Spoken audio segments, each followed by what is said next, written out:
ጤና ይስጥልን የገበያ ሚዲያ ተከታታዮቻችን የጥቅምት 2 ቀን 2018 ዓ.ም ዕለታዊውን የምዕራፍ 2 የምሽት የዜና ዘገባዎቻችንን ይዘንላችሁ ቀርበናል። የተመረጡ ምጣኔ ሀብታዊ፣ ማህበራዊና ሌሎች አዳዲስ መረጃዎችንም በዜና ዘገባችን ላይ አካተናል። አብራችሁን እንድትቆዩ እንጋብዛለን። በቅድሚያም አርዕስቶችን በዛሬው ዕለት በደረሰ አሰቃቂ የትራፊክ አደጋ በአሳዛኝ ሁኔታ የበርካቶች ሕይወት ማለፉ ተሰምቷል። የሟቾች ቁጥርም ሊያሻቅብ እንደሚችል ተነግሯል። ለመሆኑ አደጋው የተከሰተው የት አካባቢ ነው? እናጋራችኋለን። አዲሱ የሰሌዳ ዋጋ የተሽከርካሪዎችን አይነት መሰረት እንደሚያደርግ ሚኒስቴሩ አስታውቋል። ከዚህ ጋር ተያይዞም ለኤሌክትሪክ ተሽከርካሪዎች የተሰማ አስደሳች መረጃ አለ፣ ተሰሙታላችሁ። በክልሉ በደረሰው ከባድ የመሬት መንቀጥቀጥ የሰው ሕይወት ማለፉንና ከ43,000 በላይ የሚሆኑ ሰዎች መኖሪያቸው መውደሙ ተገልጿል። በዝርዝር ይዘነዋል። ከኢሚግሬሽንና ዜግነት አገልግሎት የተሰማ አዲስና አነጋጋሪ መረጃም ይዘናል። አብራችሁን ስትቆዩ የምትሰሙት ይሆናል።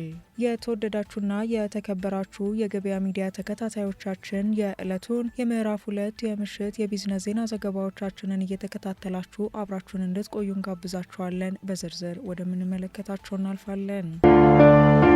በኃይል መቆራረጥ ምክንያት ስራዎችን ለማከናወን ተቸግረዋል? ለጄኔሬተርና ለነዳጅ ምን ያህል ገንዘብ እያወጡ ነው? የግሪን ሰንቴክ የፀሐይ ኃይልን በእጁ ያድርጉ።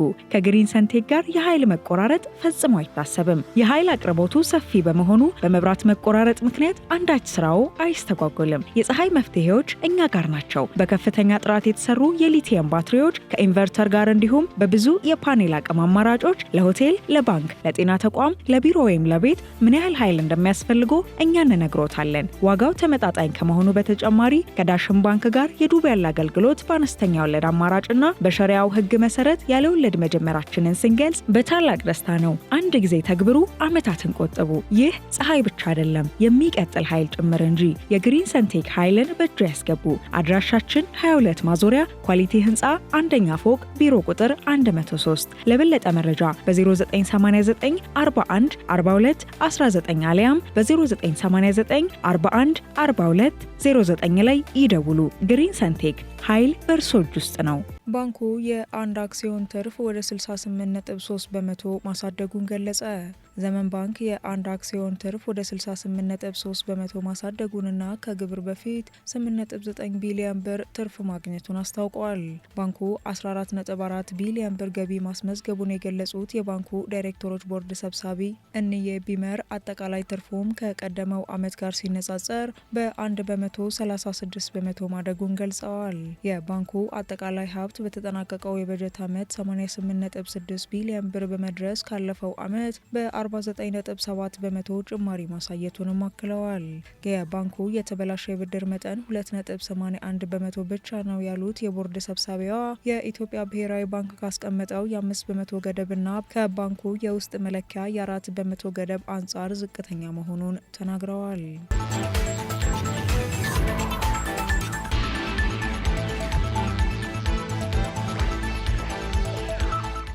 የቴክኒክና ሙያ ስልጠና ኢንስቲትዩት ለመጀመሪያ ጊዜ የሪሚዲያል ተፈታኞችን እንደሚቀበል አስታወቀ።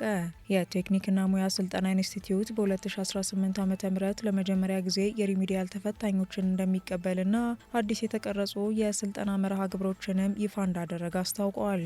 የ12ኛ ክፍል መልቀቂያ ፈተና ማለፊያ ውጤት ያመጡ ተማሪዎችን ተቀብሎ እስከ 3 ዲግሪ ባሉት ደረጃዎች እንደሚያሰለጥንም ገልጿል።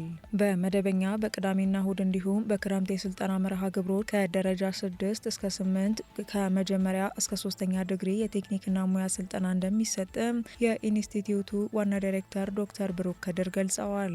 በዚህም ደረጃውን ለማሻሻል የቴክኒክና ሙያ አመራሮችና አሰልጣኞች የኢንዱስትሪ ቴክኒሻኖችን በማታው በቅዳሜና እሁድ ፕሮግራሞች እንዲሁም የ12ኛ ክፍል መልቀቂያ ፈተና ወስደው የከፍተኛ ትምህርት መግቢያ ውጤት ያመጡትን እንዲሁም የሪሜዲያል ተፈታኞች ዘንድሮ ለመጀመሪያ ጊዜ እንደሚቀበል ነው ያስታወቀው። ኢንስቲትዩቱ በአዲስ አበባ ከሚገኘው ዋና ካምፓሱ በተጨማሪ የሐዋሳ ካምፓስና የብየዳ ስልጠና ልህቀት ማዕከል በተለያዩ የኢትዮጵያ ክፍሎች በሚገኙ 16 የሳተላይት ተቋማት በደረጃ 6 ወይም በመጀመሪያ ዲግሪ ስልጠና እየሰጠ መሆኑንም አስረድተዋል። በዘንድሮ ዓመት 11 አዳዲስ የስልጠና ፕሮግራሞች ከመታከላቸው በተጨማሪ አዳዲስ የተቀረጹ የአጭር ጊዜ ስልጠና መርሃ ግብሮችም ይፋ የተደረጉ ሲሆን በሲቪል ቴክኖሎጂ፣ በኤሌክትሪክና አይሲቲ፣ በሜካኒካል ቴክኖሎጂ፣ በቴክስታይል ቴክስታይልና አፓረል፣ በአግሪካልቸራልና አግሮ ፕሮሰሲንግ፣ በሉባን ወርኪንግ ትምህርቶች የሚሰጡ እንደሆነ ኢንስቲትዩቱ ገልጿል።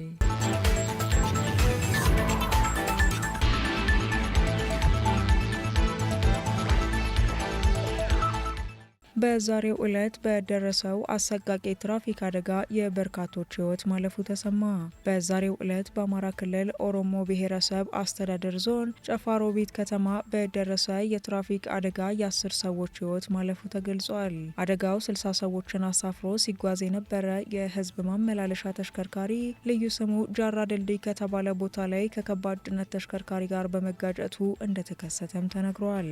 በአደጋው እስካሁን የ10 ሰዎች ሕይወት ማለፉ ንም የከተማው ከንቲባ አቶ ሰይድ መሐመድ የተናገሩ ሲሆን በተጨማሪም በርካታ ሰዎች ላይ ከባድ ጉዳት መድረሱን ጠቁመው የሟቾች ቁጥር ሊያሻቅብ እንደሚችልም አመልክተዋል።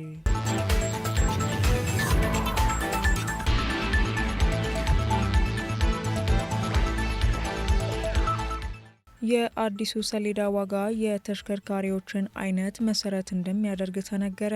በተያዘው በጀት ዓመት ሙሉ በሙሉ እንደሚቀየር የተነገረው አዲሱ የተሽከርካሪ ሰሌዳ ዋጋ መንግስት በፖሊሲው የሚያበረታታቸውንና የማያበረታታቸውን የተሽከርካሪ አይነቶች መሰረት በማድረግ ዋጋው ልዩነት እንደሚኖረው ተገልጿል። ሁሉም አሽከርካሪዎች አዲሱን ሰሌዳ ክፍያ በመፈጸም ማግኘት እንደሚችሉ የገለጹት የትራንስፖርትና ሎጂስቲክ ሚኒስትሩ ዶክተር አለሙ ስሜ በመንግስት ትራንስፖርት ፖሊሲ እንዲገደቡ የሚፈለጉ የተሽከርካሪ አይነቶች የሰሌዳ ዋጋ ከፍ እንዲል ይደረጋል ብለዋል። ለአብነትም የህዝብ ማመላለሻ ተሽከርካሪዎች እንዲበረታቱ ስለሚፈለግ የሰሌዳ ዋጋው በጨመረ ቁጥር የትራንስፖርት ታሪፉም ስለሚጨምር የማምረቻ ወጪውን ብቻ የሚሸፍን እንዲከፍሉ ይደረጋል ሲሉም አስረድተዋል። ሆኖም ሊከፈል ይገባ የነበረውን ተጨማሪ ገንዘብ ወደ ሌሎች ተሽከርካሪዎች እንዲተላለፍ እንደሚደረግ ተናግረው በኤሌክትሪክ የሚሰሩ ተሽከርካሪዎች በመንግስት ፖሊሲ ስለሚደገፉ የሰሌዳቸው ዋጋ ዝቅ እንደሚል ገልጸዋል። አዲሱ ሰሌዳ በአሁኑ ወቅት ጥቅም ላይ የዋለ ካለው ሰሌዳ ጋር በፊደልም ሆነ በቁጥር ሙሉ በሙሉ ልዩነት ያለው መሆኑን በመግለጽ አንድ አሽከርካሪ አሁን የሚገለገልበት የሰሌዳ ቁጥር ሙሉ በሙሉ በአዲስ እንደሚቀየርም አስረድተዋል። ሆኖም አንድ ሰው በሰሌዳው ላይ እንዲሰፍር የሚፈልገው ቁጥር ካለ ማመልከቻ በማስገባትና በመወዳደር ከመደበኛው ክፍያ ከፍ ያለ ገንዘብ በመክፈል ማግኘት እንደሚችል ሚኒስትሩ አክለው ተናግረዋል።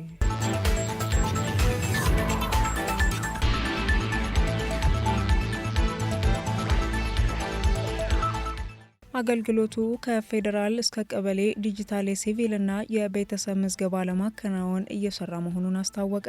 የኢሚግሬሽንና ዜግነት አገልግሎት ከአርቲፊሻል ኢንተለጀንስ ኢንስቲትዩት ጋር በመሆን አዲስ መተግበሪያ በማበልጸግ ከፌዴራል እስከ ቀበሌ ዲጂታል የሲቪልና የቤተሰብ ምዝገባ ለማከናወን እየሰራ መሆኑን አስታውቋል። በዚህም በአገር አቀፍ ደረጃ የሲቪል የቤተሰብ ምዝገባን ከወረቀት ነጻ በማድረግ ወደ ዲጂታል ለመቀየር እየተሰራ መሆኑን የኢሚግሬሽንና ዜግነት አገልግሎት ዋና ዳይሬክተር ወይዘሮ ሰላማዊት ዳዊት ተናግረዋል።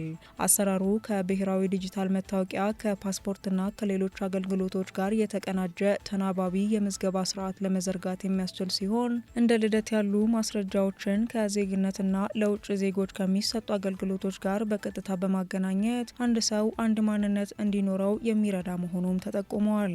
አሁን ላይ የዲጂታል ምዝገባው በ6200 ቀበሌዎች በሙከራ ለመጀመር የአደረጃጀት የአሰራር ዘመናዊ የመመዝገቢያ መሳሪያዎችና የሰው ኃይል የማሟላት ተግባራትን በማከናወን ላይ እንደሚገኝም ዳይሬክተሯ ገልጸዋል። የሲቪልና የቤተሰብ ምዝገባ የሀገሪቱ የልማትና የመልካም አስተዳደር እቅድና ስትራቴጂ በዝርዝር ወቅታዊ ስታትስቲክስ መረጃዎች ተደግፎ እንዲዘጋጅና እንዲተገበር በግብዓትነት የሚያገለግል ሲሆን አስተዳደራዊና የፍትህ ስርዓቱ ቀልጣፋና ውጤታማ እንዲሆን ያግዛልን ብለዋል። በተጨማሪም ቴክኖሎጂው ዘርፈ ብዙ ሀገራዊ ጥቅም እንደሚያስገኝና በተለይም ለብሔራዊ ደህንነት ጥበቃ የጎላ ድርሻ እንደሚኖረው ዋና ዳይሬክተሯ አስረድተዋል።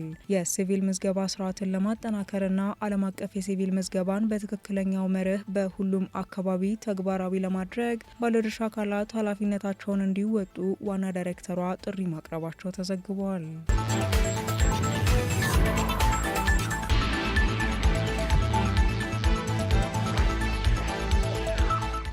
በአፋር ክልል በደረሰ የመሬት መንቀጥቀጥ አደጋ የሰው ሕይወት ሲያልፍ ከ43,000 በላይ የሚሆኑ ሰዎች መኖሪያቸው መውደሙ ተገለጸ። በአፋር ክልል ባራህሌ ወረዳ በተከሰተው የመሬት መንቀጥቀጥ አደጋ ከፍተኛ ጉዳት መድረሱ ተሰምቷል። በአፋር ክልል ሰሜናዊ ዞን በባህራሌ ወረዳ ትናንት ምሽት በተከሰተው የመሬት መንቀጥቀጥ አደጋ በሰውና ንብረት ላይ ጉዳት መድረሱ የተገለጸ ሲሆን በመሬት መንቀጥቀጡ ምክንያት በቡሬና አስጉቢ ቀበሌዎች በርካታ ቤቶች መፍረሳቸውን የወረዳ ዋና አስተዳዳሪ አሊ ሁሴን ተናግረዋል። በአደጋውም እድሜው 12 ዓመት የሆነ ልጅ ሕይወት ማለፉን ገልጸው በ6 ሰዎች ላይ ጉዳት መድረሱን አስረድተዋል። በመሬት መንቀጥቀጡ 43,456 የሚሆኑ ሰዎች ቤቶቻቸው ሙሉ በሙሉ መውደሙንና ያለመጠለያ መቅረታቸውን ጠቁመው ለተጎጂዎች ድጋፍ ለማድረግ ጥረት እየተደረገ መሆኑንም አስተዳዳሪው ገልጸዋል። በቆላማው የአፋር ክፍልና በደጋማው ክፍል በግልጽ የሚታይ ዝንፈት አለ። በተደጋጋሚ የመሬት መንቀጥቀጥ የሚያዘወትርበት ቦታ እንደሆነ የተናገሩት በአዲስ አበባ ዩኒቨርሲቲ የጂኦፊዚክስ ስፔስ ሳይንስና አስትሮኖሚ ኢንስቲትዩት ተመራማሪ ፕሮፌሰር አታላይ አየለ አሁን በተፈጠረበት አካባቢ በተደጋጋሚ ተፈጥሮ እንደሚያውቅና ትላንት ከእኩለ ቀን ጀምሮ በሬክተር ስኬል ከ4.2 ጀምሮ እስከ 5.6 ከፍተኛ የሆነ የመሬት መንቀጥቀጥ ከሰሜን ምስራቅ መዕለ ጀምሮ እስከ ምስራቅ መዕለ ድረስ ተሰምቷል ሲሉም ገልጸዋል። ፕሮፌሰር አታላይ ይህ ክስተት በዚህ ጊዜ ይመጣል ተብሎ የሚተነበይ እንዳልሆነ ተናግረው ኢትዮጵያ የመሬት መንቀጥቀጥ ተጋላጭ ሀገር መሆኗን በዚህ ሂደትም ያለ የስምጥ ሸለቆ ተፈጥሮን እያስተናገድን ስለሆነ ከቀይ ባህርና ከአፋር አካባቢ ጀምሮ በድሬዳዋ፣ ናዝሬት፣ ሐዋሳ፣ አርባ ምንጭ እያካለለ እንደሚሄድ ገልጸዋል። 5.6 የተለካ የመሬት መንቀጥቀጥ ጉዳት ሊያደርስ ይችላል። እንኳን 5.6 ይቅርና 3 እና 2 ጉዳት ያደርሳል ያሉት ተመራማሪው የት ነው አደጋ የተፈጠረው የሚለው እንደሚወሰነው የሬክተር ስኬሉ 2 የሆነ የመሬት መንቀጥቀጥን ቢከሰት ቤት እንደሚያፈርስ አስረድተዋል። የግንባታ ደረጃን ማሻሻል እንደሚገባና ጥንቃቄ እንዲደረግ እንዲሁም በስምጥ ሸለቆ ዙሪያ የሚሰሩ ቤቶችም ትንሽ ቢሆኑ ተደርምሰው አደጋ ሊያደርሱ እንደሚችሉ ገልጸዋል። እንዲሁም ከዚህ ቀደም በፈንታሌ የተከሰተውን አደጋ መነሻ በማድረግ ባለመረበሽ ግንዛቤ መውሰድ ያስፈልጋል ሲሉም መክረዋል። መሬት መንቀጥቀጡ ብቻውን ምንም ጉዳት ሊያደርስ አይችልም ብለው ግን ከህንፃና ከመሰረተ ልማት አጠገብ በቮልቴጅ አካባቢ ከሆነ አደጋ እንደሚያደርስም አስረድተዋል።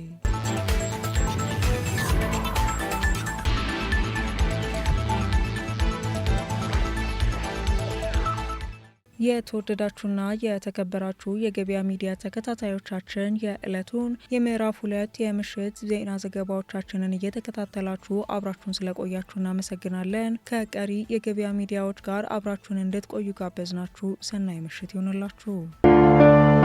በኃይል መቆራረጥ ምክንያት ስራዎችን ለማከናወን ተቸግረዋል? ለጄኔሬተርና ለነዳጅ ምን ያህል ገንዘብ እያወጡ ነው? የግሪን ሰንቴክ የፀሐይ ኃይልን በእጁ ያድርጉ።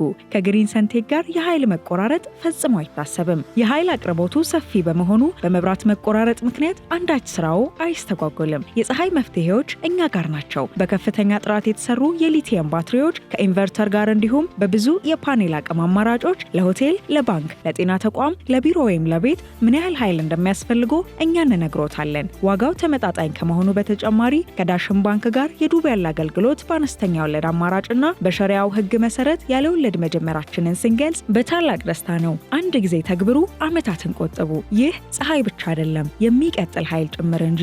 የግሪን ሰንቴክ ኃይልን በእጁ ያስገቡ። አድራሻችን 22 ማዞሪያ ኳሊቲ ህንፃ አንደኛ ፎቅ ቢሮ ቁጥር 103። ለበለጠ መረጃ በ0989 41 42 19 አሊያም በ0989 41 42 09 ላይ ይደውሉ። ግሪን ሰንቴክ ኃይል በእርሶ እጅ ውስጥ ነው።